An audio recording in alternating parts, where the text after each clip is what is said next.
People ask about what's the future of sea level rise in Providence.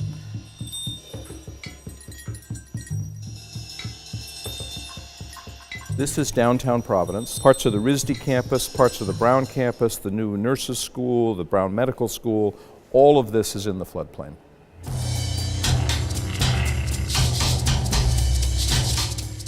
Independent of the fact that the barrier is there, because they're not going to be closing the barrier because of sea level rise, Providence needs to accommodate straight up sea level rise, right? So 2100, it's 9.5. So, and the next one up that we're expecting in the not very distant future will be 12. The good news is it's not tomorrow. But it's also not in 100 years if you believe the sea level rise projections. So the smart money says start thinking about accommodating sea level rise, right? Now, I have directly seen climate change affecting the river and the communities surrounding it, especially in Providence. It's a huge issue for us because the Woonasquatucket River Valley has been an area that's flooded under recent storms. And as, you know, sort of almost closed down regular commerce and regular daily activity. So we know it's a huge problem. For people to realize about Providence, it's had a 400-year history with the ocean and the waters, and the river relocation is only the latest of a series of very wide-scale interventions with water level, water position, and the interaction of the city and the built environment.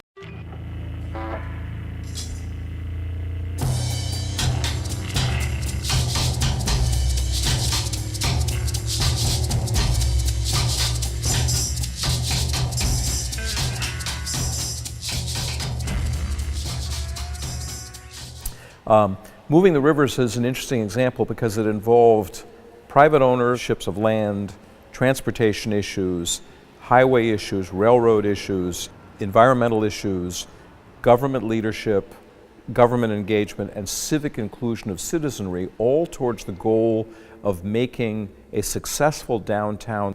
So I think it's a useful model to realize we could do that. It was done with a tremendous amount of cooperative planning. And that's what we need to do.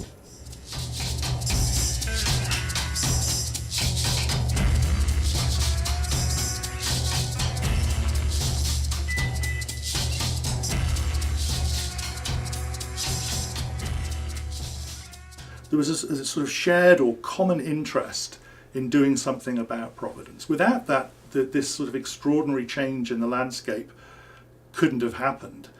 You had people from the business community, the political community at the federal, state and local levels, non-profit organizations, historic preservationists. It was an extraordinary array of individuals.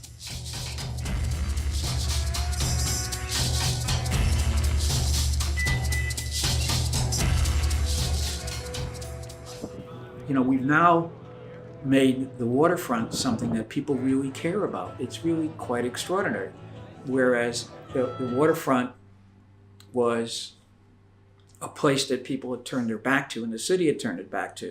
Now we face a new issue, and the new issue is sea level rise. So if people don't, we were very successful of getting people to care about the shoreline, care about the waterfront, care about shoreline access. So now, can we raise community concern and interest and money to come up with ways to, you can only mitigate it so much. We've become bigger. We have over 130 members now, and they range from some of your sort of big banks, major developers, law firms, when we have nonprofits that are also part of the organization. So we're trying to create an environment that attracts people and investment. So having the environment be a healthy one, attractive one is important to us. Climate resilience relative to the downtown is part of my program of work. So it's already been blessed at some level by leadership in my board. It's hard to rent those first 3 floors if they're underwater, you know, so that definitely there's an economic aspect, and I'm trying to find that overlap in a professional context if we can see what the different business community members do as having an interrelationship to that threat. I'm a downtown property developer. I've been focusing most of my efforts on the revitalization of the downtown historic core. So historic buildings. We spent a lot of resources really restoring these buildings for the next 100 years. And so the emerging threat of climate change and sea level rise is directly, it's a threat, and it just needs to be addressed. Those are structures that are there, and they get essentially taken out as a result, and this is just straight up sea level rise. That's 7 feet. So the take home here is at 3 feet, you're starting into a not so pretty territory, and at 5 to 7, you got to do something for downtown. What's amazing to me is that I don't hear more consideration of the role of sea level rise might have in terms of construction of some of these buildings in downtown Providence. Now's the time to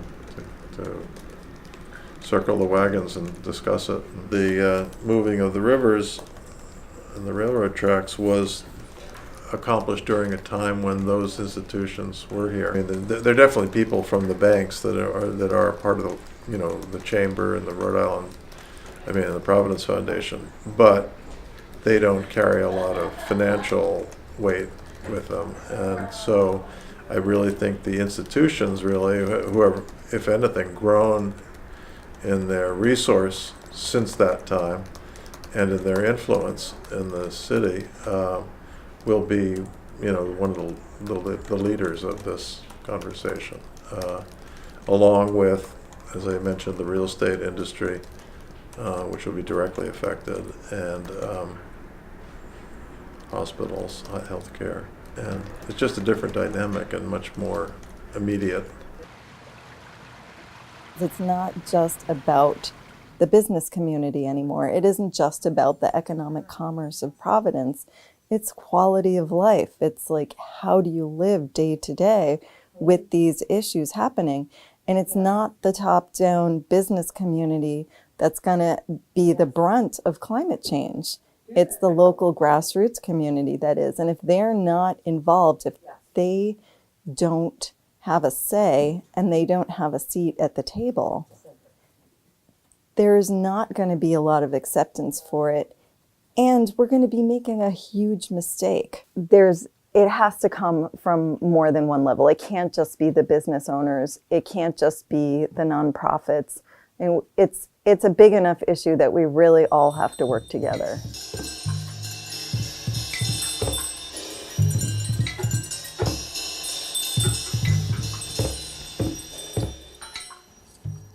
One of the particular challenges of a slow-moving crisis like climate change is that our current forms of short-term resolution of problems is mismatched with the time frame.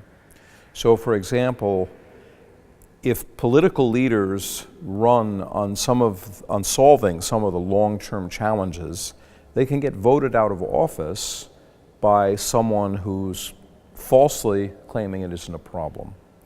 And so we need to educate the electorate and get the larger electorate and the institutions engaged in a solution in order for politicians to be able to run on those issues. Rhode Island's state motto is hope.